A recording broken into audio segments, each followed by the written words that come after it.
நான் உங்களுக்கு சொல்லும் பொழுது சொன்னேன், ஐயா உங்க நாட்டில் இந்த வெளி உலகத்தை பத்தி நிறைய ஆராய்ச்சி நடந்திருக்கு, காரை பத்தி நிறைய பேர் ஆராய்ச்சி பண்ணியிருக்கீங்க, அதனாலதான் ஆயிரக்கணக்கான மாடல் காருங்க.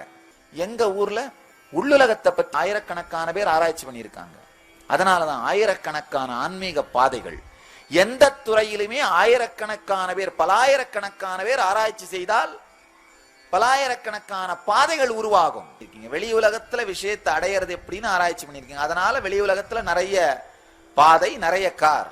நாங்க உள்ளுலகத்துல அடையிறது எப்படின்னு நிறைய ஆராய்ச்சி பண்ணியிருக்கோம், அதனாலதான் நிறைய ஆன்மீக வழிமுறைகள், நிறைய குருமார்கள், நிறைய தெய்வங்களின் வடிவங்கள். எல்லா ஜீவன் முக்தியின் பரிமாணத்தையும் எல்லா மனிதர்களுக்குள்ளும் உருவாக்குவதற்கான எல்லா சூத்திரங்களின் தொகுப்பு இந்த பகவத்கீதை. கிருஷ்ண ஜென்மாஷ்டமி பகவானின் நேரலை தரிசனம் 17 ஆகஸ்ட். இணையுங்கள், சேனலை சப்ஸ்கிரைப் செய்யுங்கள், சமூக ஊடகங்களில் பின்தொடருங்கள்.